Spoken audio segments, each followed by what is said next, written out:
King Kong, या फिर मैं अभी के लिए बोलूं मॉन्स्टरवर्स का कॉन्ग, ये एक ऐसा जानवर है जो धूप में निकलता है पसीना सुखाने के लिए, मछलियों को डुबाकर मार सकता है, लूडो की गोटियों को डराता है घर में भागने के लिए, एक चिड़िया से दो पत्थरों को मार सकता है। कोई एवोल्यूशन की थ्योरी इसके सामने एग्जिस्ट नहीं करती, क्योंकि कॉन्ग के राज में वही जानवर एग्जिस्ट करते हैं जो कॉन्ग अलाउ करता है। तो भाई अभी तक तो तुम्हें समझ आ ही गया होगा कि मॉन्स्टरवर्स का कॉन्ग कितना रिडिकुलस है, बट भाई इसके मासी मसाला मजे के अलावा भी on the serious side there is a deeper thought in the concept of Kong. वो सिर्फ एक कोई चिल्ला चोट छाती पटकने वाला गोरिल्ला ही नहीं है। स्कल आइलैंड पे भाई उसके पैदा होते उसके माँ बाप चल बसे। गॉडजिला एक्स कॉन्ग मूवी से पहले तो हम ये जानते ही हैं कि उसने अपना पूरा बचपन पूरी जवानी अकेले बिना कोई चीक्स क्लैप किए एक ऐसे आइलैंड पे बिताई जहां पे भाई सरवाइव करना ही अपने आप में एक नाइटमेयर है। वहां ऐसे ऐसे मॉन्स्टर्स एग्जिस्ट करते हैं जिन्हें देखकर हार्ट अटैक आ जाए। एंड इन सब बातों के अलावा भी उसने खुद को बचपन से ही as a protector, ruler and nature को ऑर्डर बैलेंस करने की तरफ से रिप्रेजेंट किया, जहां सबसे बड़ा सवाल यही है कि यह सारी क्वालिटीज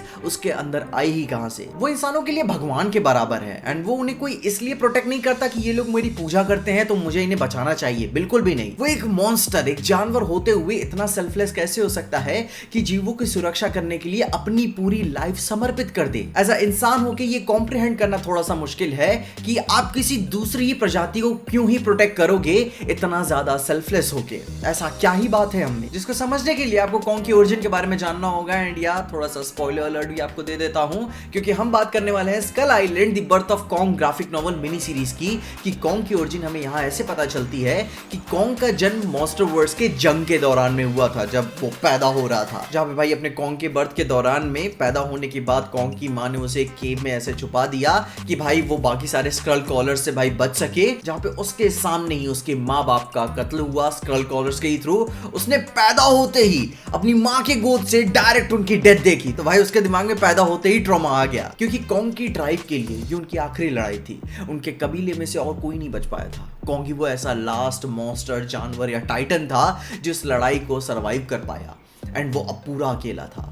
वो अपने लोगों का आखिरी अनाथ बन गया। जिसके बाद स्कल आइलैंड पे वो आखिरी प्रजाति कौन सी थी जो कॉन्ग से 2% भी समानता रखती है? वो थे इंसान। वो इंसान ही थे जिसे देखकर उसे थोड़ा सा घर महसूस हुआ। उनके लोगों के मरने पे जिस तरीके से वो दुख दिखाते थे, उनके लोगों के मिलने पे जिस तरीके से वो खुश होते थे, कॉन्ग को महसूस हो पाता था कि भाई वो भी थोड़ा सा हिस्सा इनसे कनेक्ट करके रख पाता है। जहाँ पे जब कॉन्ग की जिंदगी में पहली बार उसने जब कुछ इंसानों को बचाया, फिर किसी को भी बचाया, तो वो एक एम्पैथी फील कर पाया कि हाँ भाई इन्हें प्रोटेक्ट करके मैं अपने उस टूटे हुए अस्तित्व का एक हिस्सा जोड़ सकता हूँ जो कभी बिखर गया। एंड दैट्स व्हाई कॉन्ग को फर्क नहीं पड़ता कि लोग उसकी पूजा करते हैं तो वो उनकी हेल्प करे, नहीं, वह ऐसा देवता नहीं है।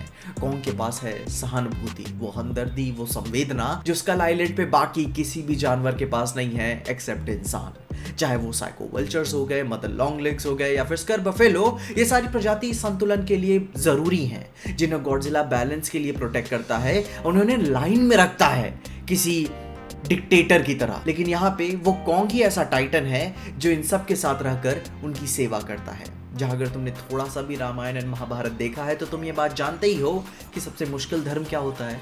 सेवा धर्म। And this is why Kong is more than just a king.